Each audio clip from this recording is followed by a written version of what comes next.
Bersyukur kepada Tuhan kalau saat ini kita bisa belajar tentang mengalahkan kekhawatiran. Saya beri pendahuluan dulu.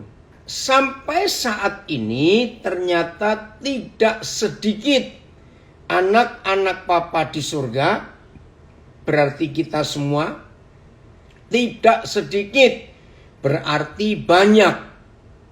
Apa? Yang menganggap khawatir itu sepele. Ya, serius ini. Tidak sedikit orang yang mengaku percaya kepada Tuhan punya anggapan khawatir itu bukan hal besar, itu kecil.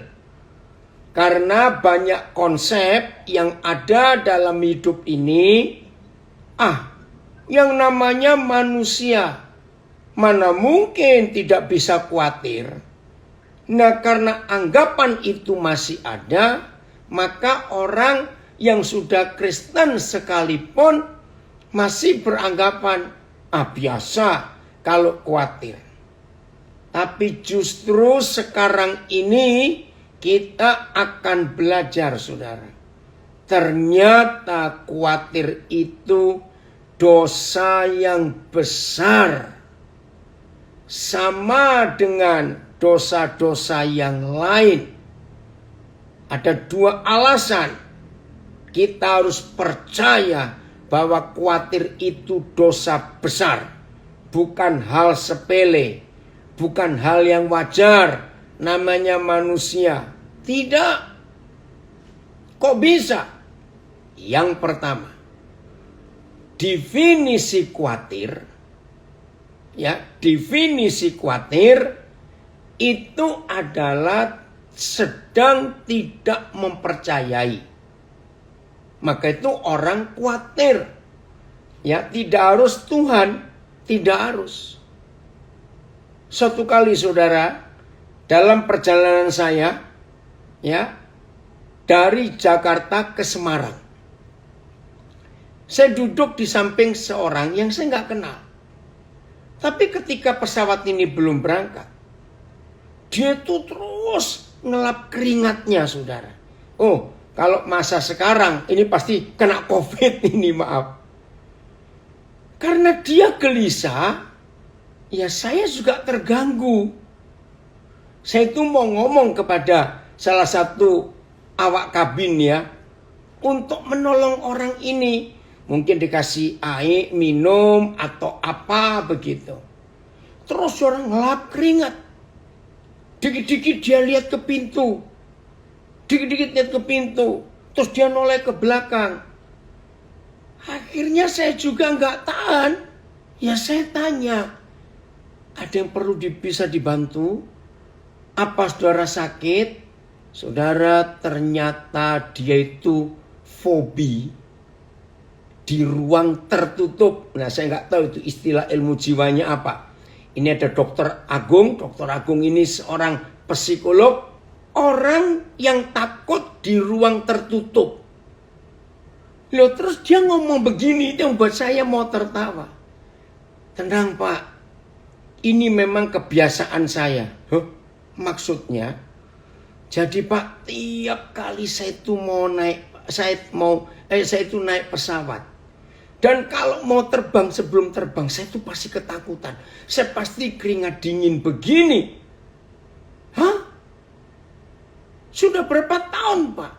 Aduh, sudah belasan tahun. Nah, itu membuat saya lebih kaget lagi. Terus, gimana caranya tenang, Pak? Tunggu kalau pesawatnya sudah terbang.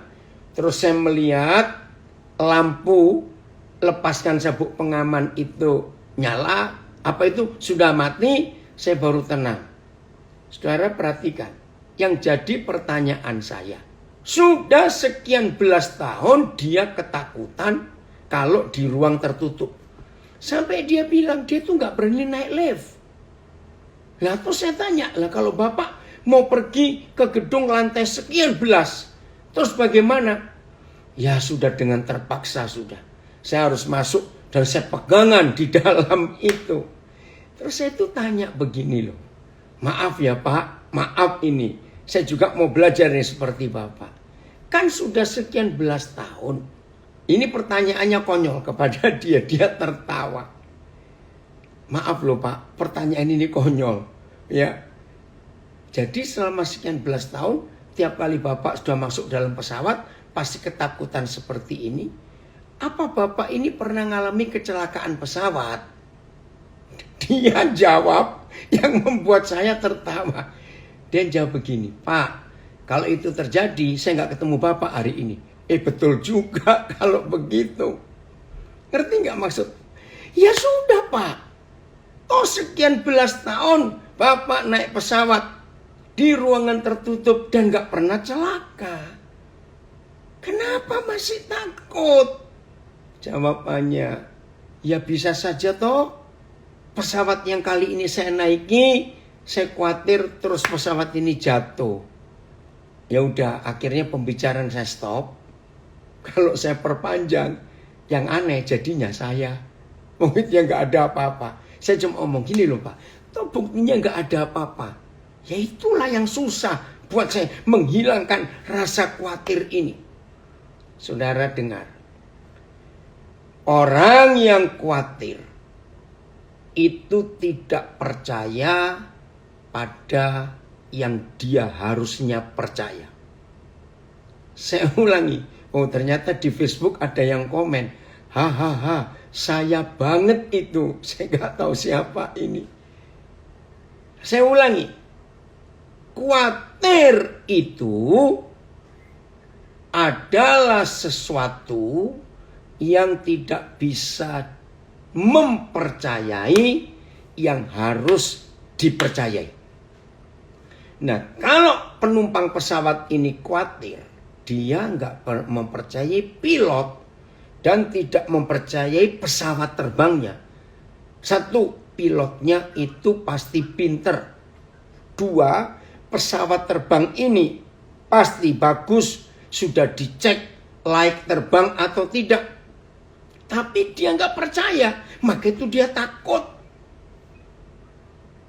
Saudara, begitu pula kalau ada murid Tuhan Yesus yang mengaku anak Papa di surga, itu khawatir berarti orang itu tidak bisa mempercayai Papa.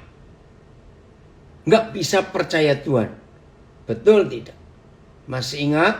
Ada berapa kali dalam 4 Injil Tuhan Yesus berkata, barang siapa tidak percaya, dia tidak memiliki hidup yang kekal. Barang siapa tidak percaya, dia sudah dihukum. Nah, ini buktinya. Berarti khawatir itu dosa besar. Karena tidak mempercayai Tuhan Yesus, tidak mempercayai Bapa di sorga. Itu sudah dihukum dan itu dosa. Semua perintah yang tidak boleh kita lakukan selalu dimulai dengan kata jangan, jangan, jangan. Betul? Jangan mencuri, jangan membunuh, dan jangan-jangan yang lain. Nah, khawatir juga kan dimulai dengan kata jangan khawatir. Inilah alasan yang kedua, bahwa khawatir itu bukan barang kecil, khawatir itu bukan wajar, bukan buat orang yang percaya dan anak-anak Bapa di surga. Saya ulangi, khawatir itu dosa besar. Sama dengan dosa-dosa yang lain. Saudara, ini yang kita harus ketahui. Oh sebentar, saya sapa ini anak saya. Musri, sudah lama ini Papa nggak dengar kabarmu. Masih di Karangasem? Saudara, saya saksi sedikitnya. Ini anak saya Musri Masalilo. Dia itu asli orang Ternate. Suatu hari dalam perjalanan, saya lupa tahun berapa. Ini kesaksian hebat. Dia harus menuju ke suatu tempat, ke Singaraja kalau saya nggak salah. Dia dari Denpasar naik bis. Tiba-tiba Roh Kudus paksa dia turun di Karangasem. Ada apa? Karangasem mana ya, Musria? Di Bali ini ya. Dia nggak ngerti. Nggak ada siapa-siapa di situ. Akhirnya dia taat pada suara Roh Kudus, dia turun. Nah, karena dia nggak kenal satupun orang di desa itu. Karangasem di Bali itu daerah kering, daerah gersang, saudara. Nah, betul, Aling khawatir itu dosa besar. Nah, karena dia bingung, seperti orang yang memang sedang bingung. Jadi khawatir itu dosa besar. Karena tidak mempercayai Bapa di surga dan tidak mempercayai Tuhan Yesus. Dan seperti dosa-dosa yang lain, jangan. Jadi kita harus menyadari konsep itu. Oke, saya lanjut. Saya akan beri pertanyaan ini walaupun saya tahu jawabannya. Mengusir dan membuang kekhawatiran itu mudah atau susah? Saya jawab dulu. Jawabannya susah. Betul? Nah, saudara, hari Rabu malam kemarin, ya, dengan hari ini, ya ini anak saya dari Nabire, Milka, susah. Nah, Rabu malam salah satu anak saya di Surabaya, dia supir Grab.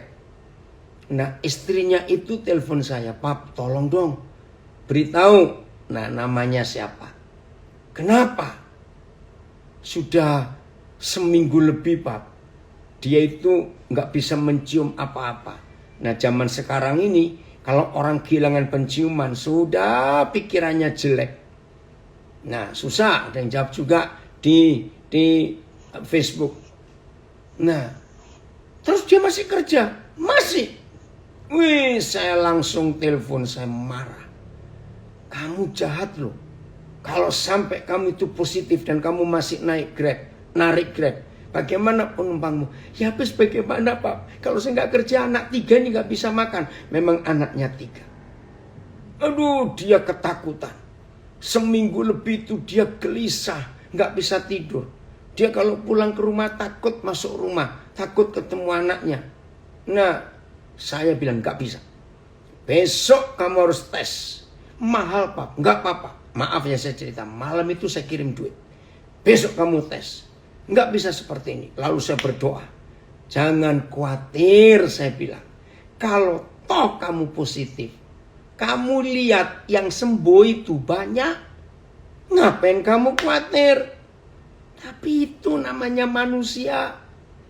Udah, saya bilang, coba beri vitamin ini, beri begini, beri begitu. Udah, besok sore dia kontak saya sambil tertawa. "Hei, ngapain kamu?" "Betul yang Papa katakan semalam, saya negatif. Makanya, ngapain takut?" Nah, tadi pagi seorang anak saya lagi. Saya nggak tahu ini. "Riko, kamu gabung di mana ini?" "Papa nggak tahu." Dia sopir juga. Baru pulang dari Cirebon. Nah, Pap, dia bilang, "Ini saya ini tetesin minyak kayu putih di hidung saya, Pap. Kok nggak bau apa-apa, Pap ya?" Terus saya ini mulai meriang-meriang. "Ayah kamu itu." Saya bilang, "Jangan banyak-banyak netesin minyak kayu putih di hidungmu. Nggak bagus untuk lambungmu." "Saya takut, Pak.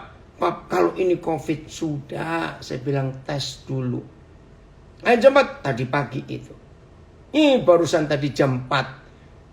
Saya dapat kabar, ternyata betul saya negatif. Makanya buang dulu kekhawatiran itu. Memang barang COVID ini kurang ajar betul. Maka itu ayo hari ini saudara belajar untuk menghilangkan, mengalahkan kekhawatiran. Nah, bagaimana cara membuang kekhawatiran? Betul kalian, ini saudara kita dari, kok lupa saya, Pematang Siantar. Ya, iblis itu roh yang suka nakut-nakutin. Betul, dengar ya. Mengusir khawatir, mengalahkan khawatir. Maaf, saya harus jelaskan. Tidak bisa dilawan dengan doa puasa. Enggak bisa. Mengalahkan khawatir tidak bisa dengan baca Alkitab. Tidak.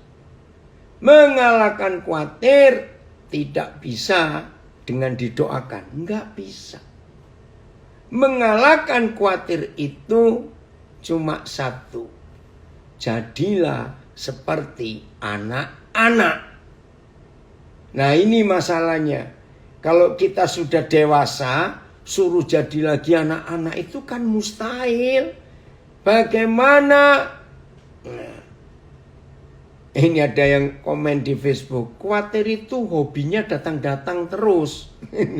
Ya jangan dibuat hobi lah. Khawatir kok. Ya, tertekan saja langsung bisa batuk setelah lihat hasil reaktif. Nggak usah takut. Oke, mengapa saya katakan mengalahkan khawatir, membuang khawatir itu dengan jadi seperti anak-anak? Karena ternyata di benak anak-anak, di hati anak-anak itu nggak ada rasa khawatir sama sekali. Itu yang luar biasa. Maka itu betul kata Tuhan Yesus. Belajarlah seperti anak-anak, maka kamu akan mewarisi kerajaan surga. Dan itu betul. Nah, ini ada yang ngomong lagi nih Facebook. Yo, ini aku banget. Pas materinya ini. Nah, jangan untuk khawatir. Ya, harus belajar seperti anak-anak. Saya beri contoh. Walaupun ada saudara yang belum punya anak, ya, karena belum menikah atau memang setelah menikah belum dapat anak. Perhatikan fakta ini. Kalau ada keluarga punya anak-anak di bawah 10 tahun ya. Kalau di atas yang belasan sudah beda, ya. Anak-anak di bawah 10 tahun. Nah, ini ada yang komen. Betul, jadilah seperti anak-anak. Nah, ada yang tanya, bagaimana jadi anak-anak Pak Pendeta kalau pikiran sudah dewasa? Nah, itu saya katakan, kan sulit. Nah, ini anak-anak itu. Suatu malam, ayah ibu dari 3 anak yang masih umurnya di bawah 10 tahun itu ngajak 3 anaknya berkata, anak-anak, sampai sekarang papa mama gak punya uang. Jadi kita tidak tahu besok kita mau makan apa. Serius. Ini papa mama ngomong serius. Anak-anak dengar. Gak ada uang. Besok gak tahu mau makan apa. Saya tanya kepada saudara.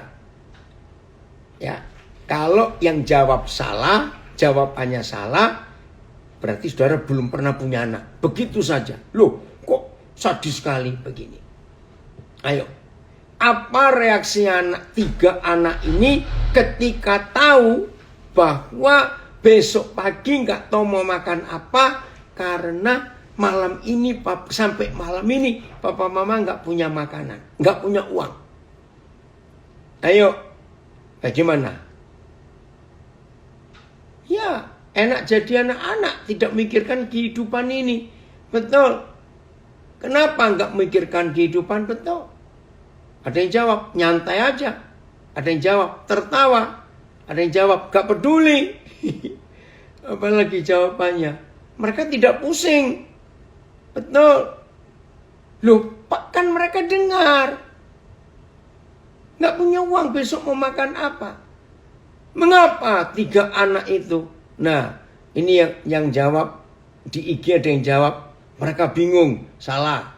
Ada yang jawab lagi, ya dak dikduk. Pasti orang tuanya saja. Oh ya, anaknya mah santai. Betul. Anak-anak tidak khawatir. Ada yang jawab cuek.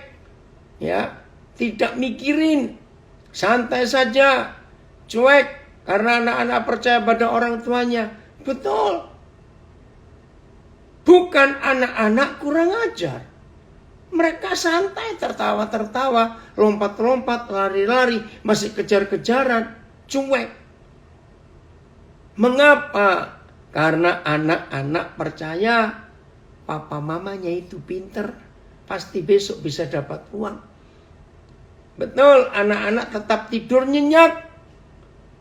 Berdoa aja, Pak, Ma. Enggak, anak-anak enggak akan bilang begitu. Ya, kalau lapar tinggal nangis saja. Enggak perlu. Oke, ini ada kesaksian. Saya baca pengalaman pribadi. Tanggal 24 Desember 2020. Rasa khawatir mempengaruhi dengan sangat. Berbarengan dengan fisik yang drop. Lewat sharing firman Tuhan dengan topik belajar untuk tidak khawatir. Temanya itu dibahas tanggal 23 Desember. Tuhan menemplak dengan pernyataan. Kalau kamu khawatir berarti kamu gak percaya aku. Langsung saat itu juga bertobat. Setelah itu terus belajar. Sampai detik ini. Puji Tuhan. Jadi saudara, mengalahkan kekhawatiran, membuang khawatir, bukan dengan doa, bukan dengan baca Alkitab, bukan dengan puasa, bukan dengan memberi persembahan, bukan. Mengalahkan khawatir itu berusaha mengenal Papa. Ya, berusaha mengenal Papa. Nah, saudara, mengalahkan khawatir itu hanya dengan satu cara, belajar jadi anak-anak. Dan kalau kita sudah dewasa, belajar jadi anak-anak, maka belajar mengenal Papa. Ada yang komen di Facebook, khawatir bikin tensi naik terus. Betul, tekanan darah jadi nggak normal.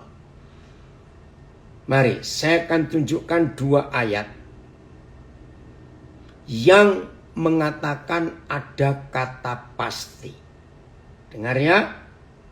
Khawatir itu hanya bisa diatasi kalau ada yang berani dan bisa menjamin. Saya ulangi, khawatir itu hanya bisa diatasi kalau ada yang menjamin. Pasti. Ya, pasti. Asuransi itu dari bahasa Inggris assurance. Jaminan. Assurance itu asuransi di Indonesia kan.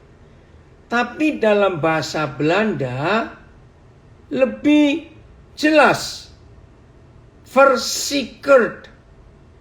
Maka itu bahasa Belanda disebut verzekering. Ya, verzekerd. Diyakinkan, dijamin.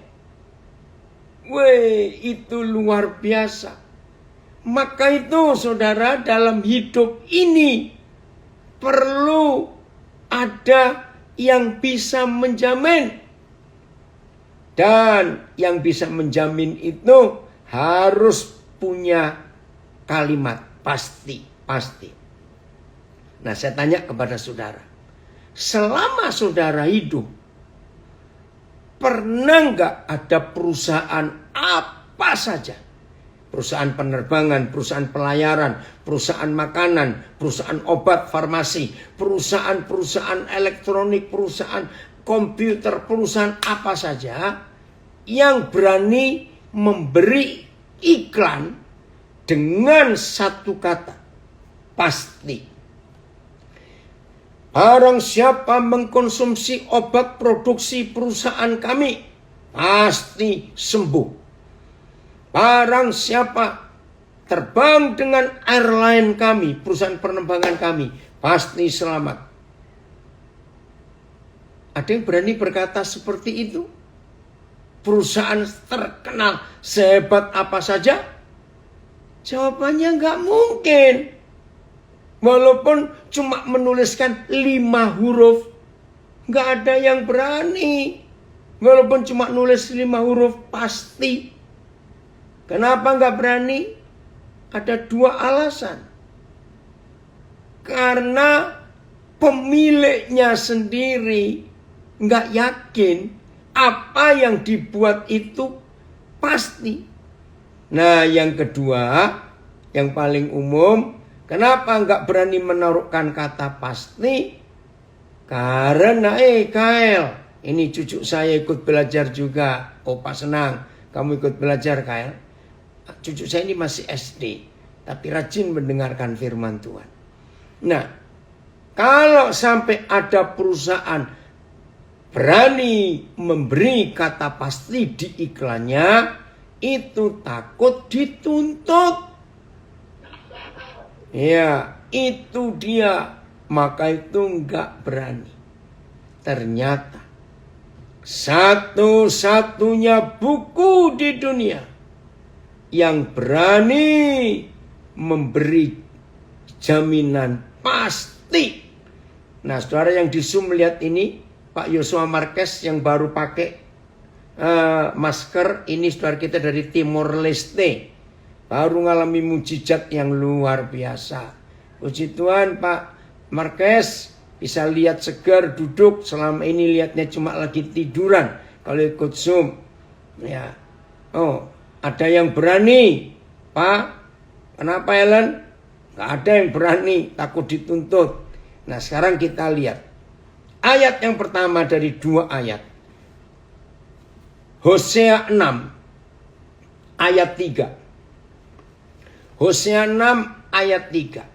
Perhatikan firman ini. Hosea 6 ayat 3. Marilah kita mengenal dan berusaha sungguh-sungguh mengenal Yahweh. Perhatikan. Nggak ada ajakan, mari kita beribadah, mari kita berdoa, mari kita ini. Enggak. Papa mengajak, marilah kita mengenal dan berusaha sungguh-sungguh mengenal Yahweh. Terus lihat kalimat berikut. Ia pasti. Saudara, inilah kata pasti yang pertama yang kita akan pelajari. Ia pasti muncul seperti fajar. Pasti. Wih, ini luar biasa, saudara. Pasti. Catat ya, saudara. Ia pasti. Nah, jaminannya nggak main-main. Ia pasti muncul seperti fajar. Saya minta saudara serius memperhatikan ini. Begini pertanyaannya. Fajar pernah bohong nggak? Fajar pernah ingkar janji tidak? Ayo jawab.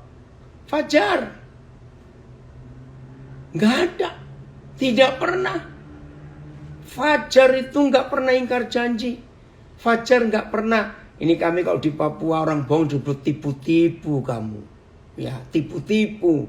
Itu bohong kamu. Nggak pernah. Mono, puji Tuhan kamu hadir. Nah, maka itu Papa memberi jaminan. Richtig Yudi, ini teman saya dari Jerman. Nggak pernah. Fajar selalu terbit tepat waktu.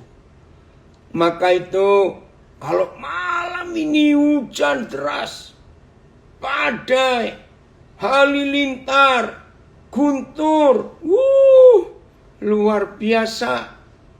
Nggak usah takut. Tinggallah tidur. Besok sebelum kita bangun, fajar duluan bangun. Betul tidak, saudara? Luar biasa.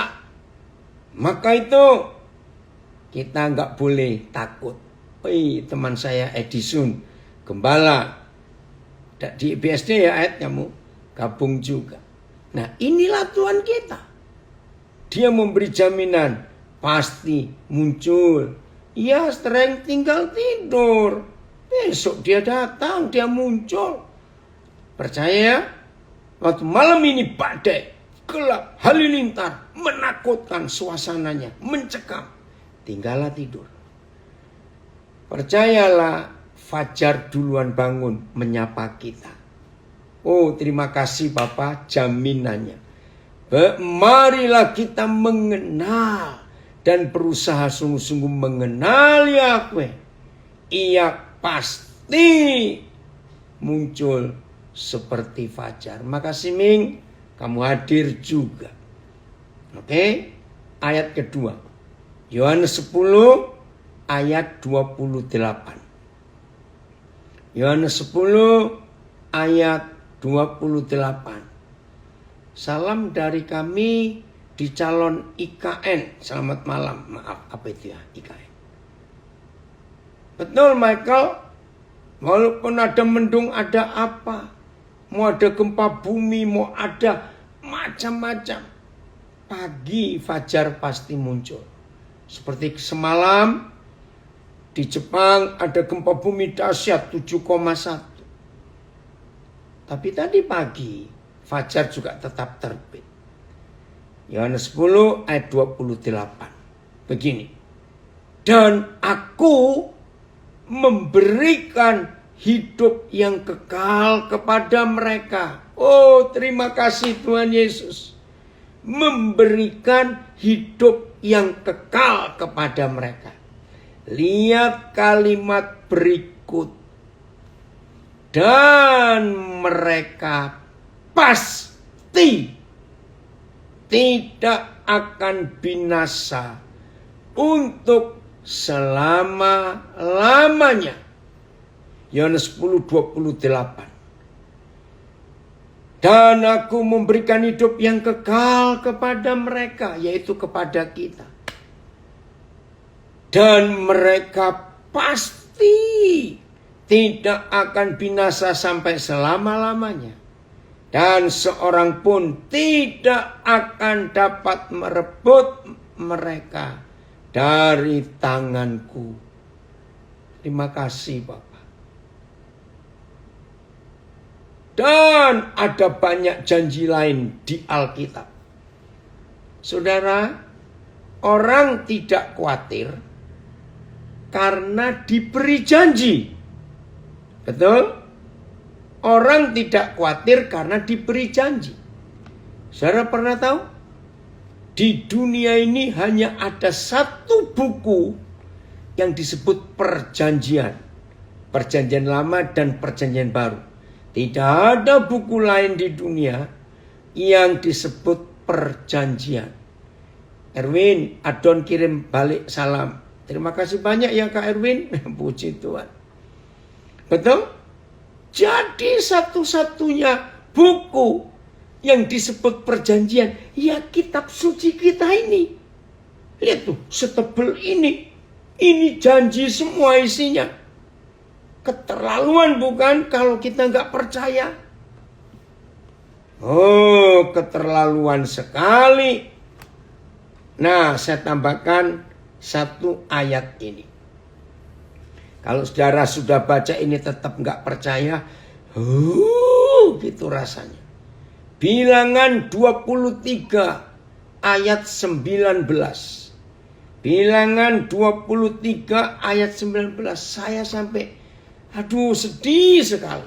Kalau membaca ayat ini masih ada orang yang tidak percaya. Keterlaluan kita ini. Ya, Bilangan 23 ayat yang ke-19. Tuhan bukanlah manusia sehingga ia berdusta.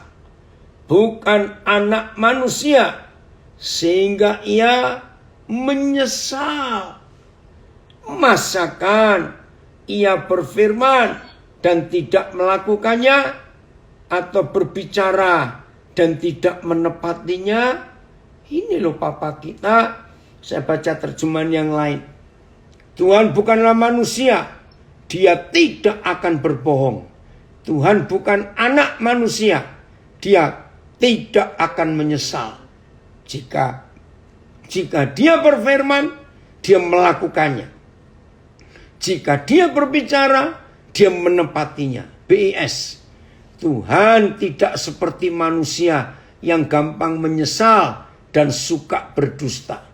Bila Tuhan berjanji, pasti ia tepati.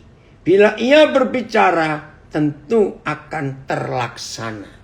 Wih, luar biasa. Saudara, jadi menghilangkan khawatir, mengalahkan khawatir, menang atas khawatir, bukan dengan doa ditambah sekian jam, bukan tambah hafal ayat Alkitab, bukan doa puasa, bukan, tapi mengenal Bapa. Ini jaminannya. Maka itu kan keterlaluan kalau sampai kita nggak percaya kepada Dia. Ibrani 6, Tuhan tolong kami. Saya berdoa serius. Tuhan tolong kami untuk tidak menyakiti hatimu karena kami tidak percaya. Ibrani pasal 6 ayat yang ke-15 sampai ayat 20.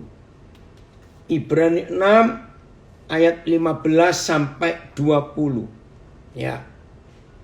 Abraham menanti dengan sabar, dan dengan demikian ya, ia memperoleh apa yang dijanjikan kepadanya. Ayat 16. Ini yang saya perlu doakan supaya tidak ada lagi orang yang tidak percaya Tuhan dan menghina Tuhan. Sebab manusia bersumpah, berjanji demi orang yang lebih tinggi. Dan janji itu, saya lebih suka memakai kata janji. Ya sumpah juga boleh, tapi buat kita terlalu tinggi. Ya, sumpah janji. Saya ulangi ayat 16. Sebab manusia bersumpah demi orang yang lebih tinggi, dan sumpah atau janji itu menjadi suatu pengokohan baginya yang mengakhiri segala bantahan. Begini ilustrasi ayat 16 Ibrani 6. Tidak semua kita pernah membuat perjanjian antara saudara dengan seseorang atau lebih. Tidak semua kita. Tapi saudara pasti tahu prinsip ini. Kalau ada orang mengikat dalam ikatan bisnis, kontrak, ya, apa saja, pokoknya ada ikatan, perjanjian sesuatu, maka dua orang atau lebih ini harus mencari orang yang lebih tinggi otoritasnya daripada orang-orang yang membuat perjanjian. Nah, di dalam semua hukum negara, orang yang lebih tinggi dari orang-orang yang akan mengikat perjanjian itu disebut notaris. Sampai hari ini belum ada bahasa Indonesianya. Notaris itu bahasa Belanda, notar. Ya. Orang yang disumpah oleh negara, oleh pemerintah untuk mempunyai otoritas dan mengesahkan sebuah perjanjian. Saudara, pertama kali saya belajar Ibrani 6 ini, saya tuh malu, menangis. Kok sebegitunya Bapa di surga? Saya ulangi lagi ayat 16. Sebab manusia bersumpah demi orang yang lebih tinggi. Dan sumpah atau janji itu menjadi suatu pengokohan. Suatu hal yang menguatkan.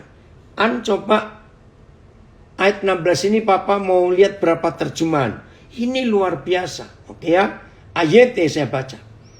Manusia bersumpah demi seseorang yang lebih besar daripada dirinya sendiri. Dan sumpah diberikan sebagai penegasan untuk mengakhiri semua perbantahan. Betul.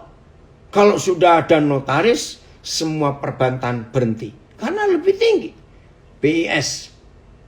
Kalau orang bersumpah, ia bersumpah atas nama orang lain yang lebih tinggi daripadanya.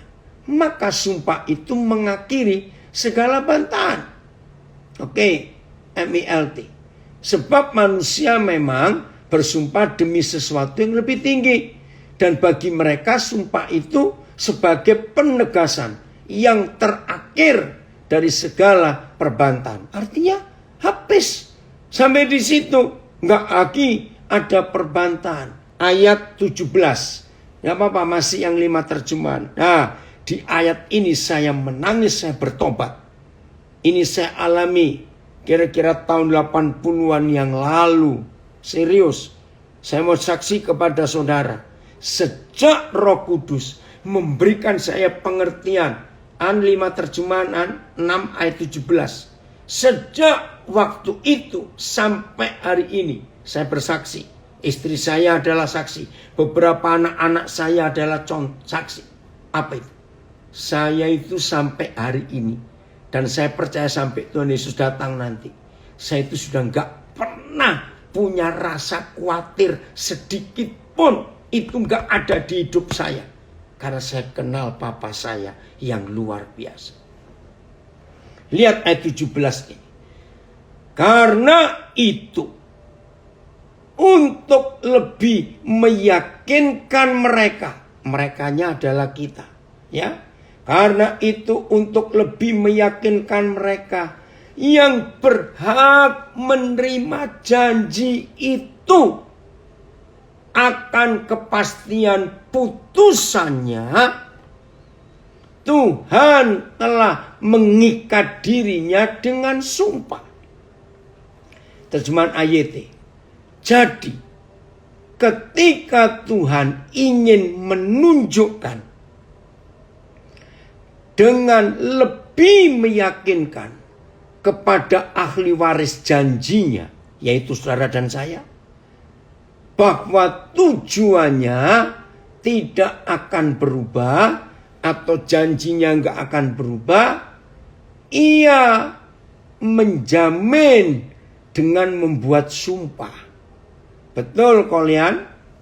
Papa di surga super baik. Betul. BIS. Tuhan mau menegaskan kepada orang-orang, yaitu kita, yang menerima janjinya, bahwa ia tidak akan merubah rencananya, gak akan merubah janjinya.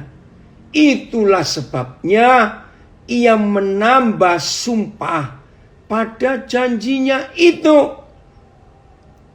MILT. Dalam kelimpahannya lah Tuhan yang bermaksud memperhatikan kepada para ahli waris janji dari rencananya yang tidak berubah, menjamin dengan sebuah sumpah. Itulah sebabnya ketika Tuhan hendak menyatakan lebih jelas lagi kepada para ahli waris janji bahwa kehendaknya tidak dapat berubah, pasti ia menjaminnya dengan suatu sumpah. Saya tanya dulu. Kalau ada di antara saudara yang masih suka khawatir, maaf, kalau masih ada di antara saudara yang masih meragukan janji Tuhan dalam hidup saudara, hari ini saudara harus bertobat dengan membaca Ibrani 6 ayat 17. Saya baca terjemahan The Passion. Eka, terima kasih. So in the same way. Jadi di cara yang sama, God wanted to end all doubt.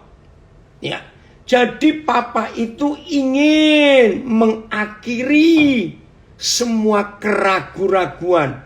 God wanted to end all doubt and confirm, dan meyakinkan even more forcefully to those who would inherit his promises. Ini luar biasa untuk meyakinkan kepada saudara dan saya yang punya hak untuk merebut mendapatkan warisan perjanjian yang luar biasa. His purpose was unchangeable. Bahwa tujuan janji itu enggak tergoyangkan, tidak pelin-pelan, tidak dibatalkan, tidak bisa. Wih saudara, terus kalimat ini, so God added his vow. Dia menambahkan kepada sumpah itu sebagai jaminan, sebagai janji. Wow, terima kasih. Betul, Saba berkata ini, jangan pernah lupa sama pertolongan Papa di surga, di masa lampau. Dia selalu tepat waktu. Amin. Nah, sebelum saya baca ayat 18, ini yang saya bertobat. Jadi, aduh ini luar biasa. Sebetulnya nggak perlu Papa kita itu menjamin janji yang dia berikan kepada kita, anak-anaknya ini. Nggak perlu kita diyakinkan, anak-anak, Papa nggak bohong loh ya, Papa nggak bohong kepada kamu. Semua yang Papa janjikan itu betul. Kalian itu ahli waris Papa. Nggak perlu dia pakai sumpah. Nggak perlu. Sebab apa? Saya minta saudara jawab pertanyaan saya. Orang-orang manusia-manusia sebejat kita ini, layak nggak sih menjadi ahli waris kerajaan surga? Tolong jawab. Layak nggak kita ini menjadi ahli waris? Tidak sama sekali. Maka itu jangan sombong, jangan jahat. Kalau ada orang salah cepat ampuni. Nggak layak. Makasih Duki. Aduh. Nah itu membuat saya nangis dan bertobat. Kita ini nggak layak untuk menerima janjinya. Karena kita ini bejat, kita ini bajingan. Maka itu jangan sombong. Sangat tidak layak. Betul. Sudah begitu. Gara-gara kita. Ya. Yang meragukan janji Papa kita. Gara-gara kekurang ajaran kita ini. Gara-gara kendablekan kita. Ngapain dia harus ngikat janji untuk kita dengan sumpah? Tolong jawab pertanyaan saya. Kalau toh Tuhan tidak memberikan janji kepada kita. Dengar ya. Kalau toh Tuhan tidak memberikan janji kepada kita. Saya tidak berkata kalau Tuhan tidak menepati janji. Bukan. Beda. Kalau toh Tuhan tidak memberi janji apa-apa kepada kita. Dia tetap Tuhan tidak? Apakah ketuhanannya turun? Dia tetap Tuhan.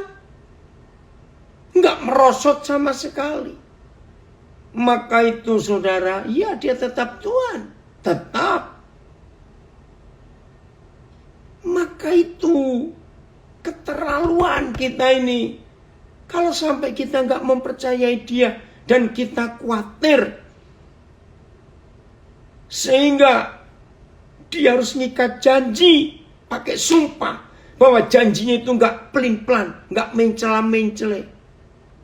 Maka itu tolong ya setelah kita belajar ini, saudara renungkan lagi Ibrani 6 ini dahsyat.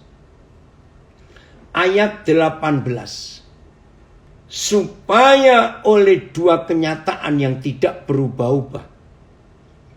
tentang mana Tuhan tidak mungkin berdusta. Ini loh saudara, yang buat saya ini sampai aduh Tuhan.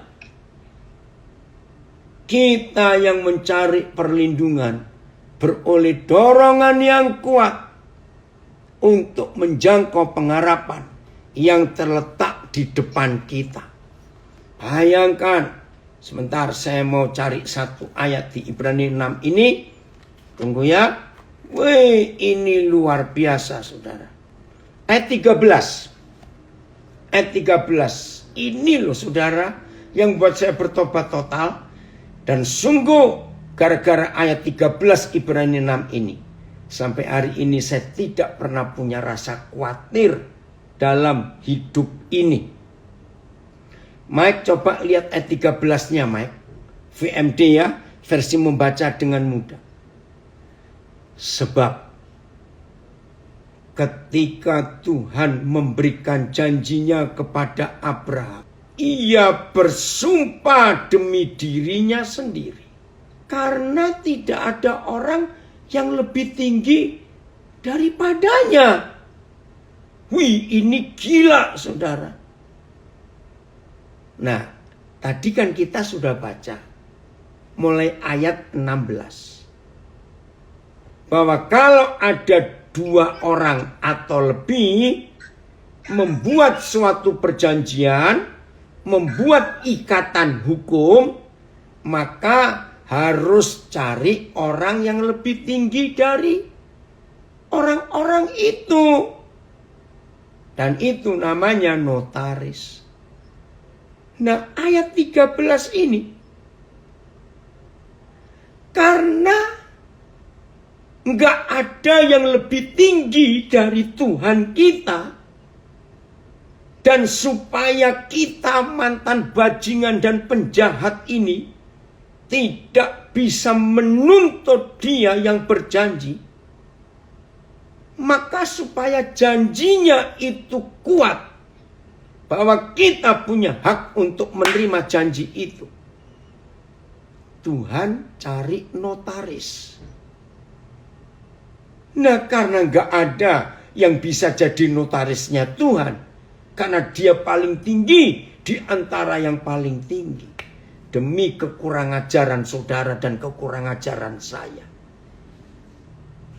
Tuhan mengikat dirinya dengan sumpah. Ya, karena nggak ada yang lebih tinggi lagi dari dia. Dia bersumpah demi dirinya sendiri. Ini loh saudara yang luar biasa. Maka itu bertobat yang masih suka khawatir. Engkau menghina Tuhan habis-habisan. Jahat orang yang khawatir itu. Padahal papa kita sudah sehebat ini. Luar biasa saudara. Maka itu ayo kita bertobat. Betul Sony. Saya akan baca terjemahan VMD. Tuhan telah mengadakan perjanjian kepada Abraham. Tidak ada seorang pun yang lebih besar daripada Tuhan. Oleh sebab itu Tuhan telah bersumpah kepada dirinya sendiri. Bahwa ia akan melaksanakan yang dijanjikannya itu. Terus terang ya saudara. Kalau Tuhan model saya. Ngapain saya buat janji? Ngapain saya cari notaris? Hanya untuk supaya orang yang saya janjikan sesuatu itu nggak bisa nuntut saya. Ngapain? Tapi Tuhan itu luar biasa. Sampai seperti itu. Duh, ini dalam banget. Papa nggak mungkin berdusta dan bersumpah demi dirinya. There was no greater oath. He made it by himself. Luar biasa, ini ada yang komen. Thank you. Ketapok bolak-balik ini. Dalam banget. Dan kembali ke 5 terjemahan ayat 13 ini. Belum selesai. Berarti khawatir itu sama aja negative thinking. Sama karakter Tuhan. Nggak cuma negative thinking. Khawatir itu penjahat. menghina Tuhan habis-habisan.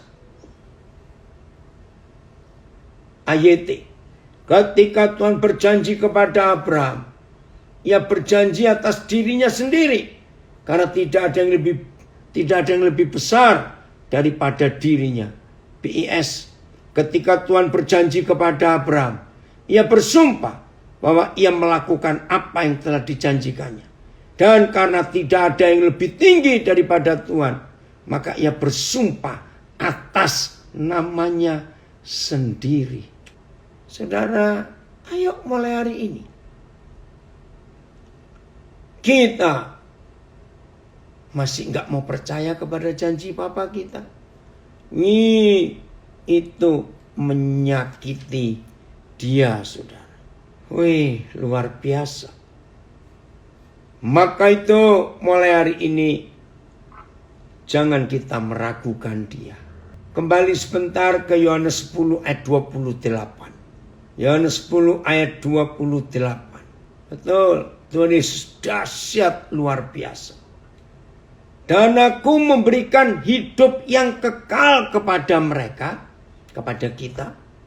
Dan kita pasti tidak akan binasa sampai selama-lamanya. Dan seorang pun tidak akan merebut kita dari tangan Tuhan Yesus. Nah, saya akan uraikan kalimat pertama, Yohanes 10 ayat 28. Aku memberikan hidup yang kekal. Apa sih hidup yang kekal itu? Bukan selama-lamanya, bukan. Mari kita buka ayat terakhir. Yohanes 17 ayat 3. Apa itu hidup yang kekal? Apa itu? Lihat. Ada yang komen di Facebook, amin, wahyu yang baru dibukakan. Oke ya. Perhatikan Yohanes 17 ayat 3. Inilah hidup yang kekal itu. Jadi hidup yang kekal itu tidak bicara waktu 1000 tahun, 2 juta tahun. Tidak. Inilah hidup yang kekal itu. Yaitu bahwa mereka, saudara dan saya, mengenal engkau. Apa? Mengenal. Maka itu ada kata mengenal lagi. Satu-satunya Tuhan yang benar. Jadi enggak ada Tuhan yang lain yang benar, itu cuma satu. Kalau Tuhan yang benar ada dua, justru dua-duanya itu malah enggak benar. Asli itu cuma satu. Enggak ada asli itu dua. Betul?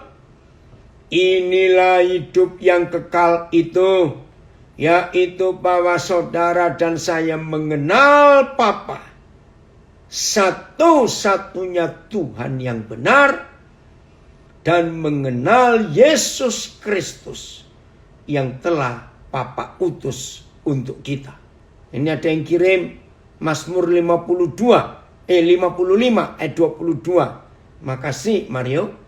Serahkanlah khawatirmu kepada Yahweh, maka ia akan memelihara engkau.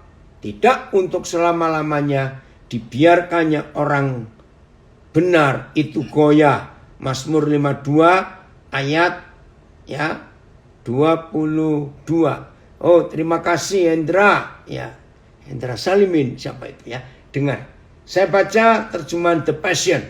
Eternal life means sama. Hidup yang kekal itu artinya to know and experience you as the only true God.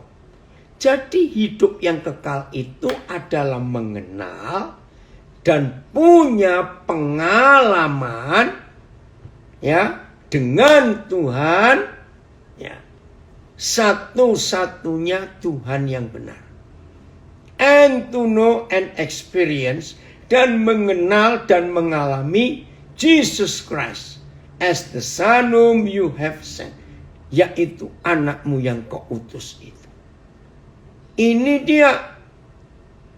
Sama, ada yang tanya, apa bedanya Bapa dengan Yesus? Sama. Baca Yohanes 17 itu ada banyak. Aku dan Bapa itu satu. Aku dan Bapa itu satu. Nggak ada bedanya. Tergantung kebutuhan kita kepada siapa. Kalau kita membutuhkan kasih sayang, maka Bapa yang kita panggil. Kalau kita membutuhkan kuasa dan firman, Tuhan Yesus yang kita panggil. Ini ada dari terjemahan apa? Amplified. Ya. And this is eternal life. Inilah hidup yang kekal. It means, itu artinya to know, to perceive, recognize, become acquainted with, and understand. Wah, ini amplified. Ya, betul-betul mengalami, ya, memahami, recognize. Terus apa itu?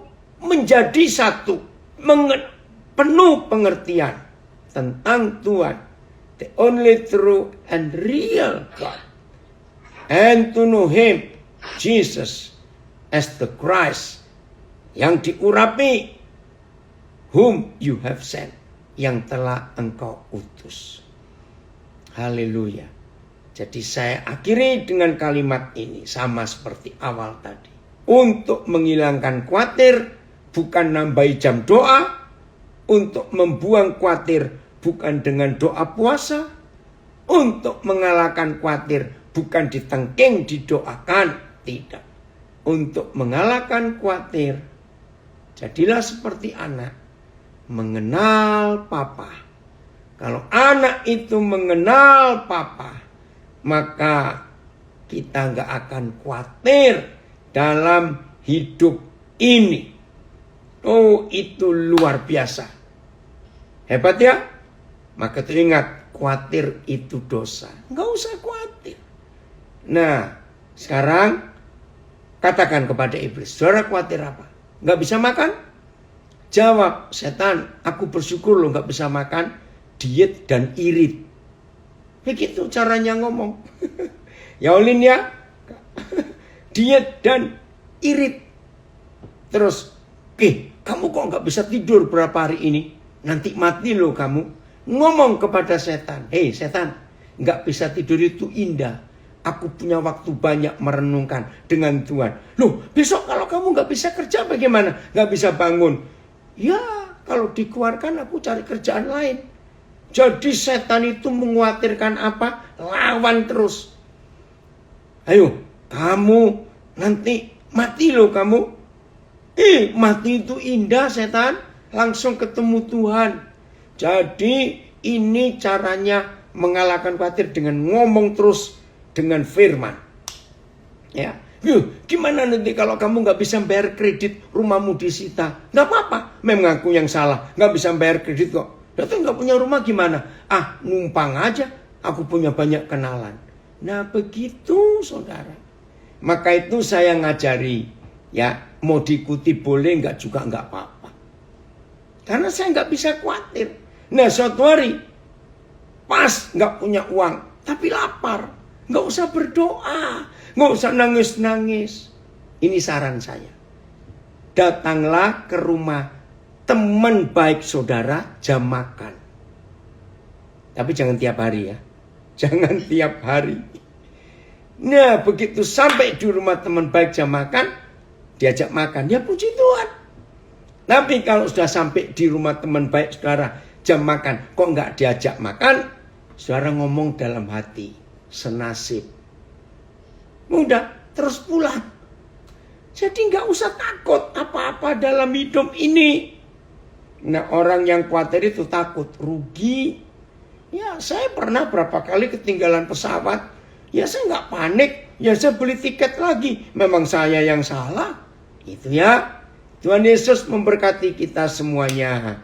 Itu luar biasa. Yang takut dengan COVID, gak usah takut. Sebab setelah kena COVID dan sembuh, maka ada istilah darahku obatmu. Nah kan indah. Kita bisa jadi berkat. Mendonorkan plasma konvalesen itu. Semuanya bisa diatasi. Haleluya. Tuhan Yesus memberkati kita semuanya.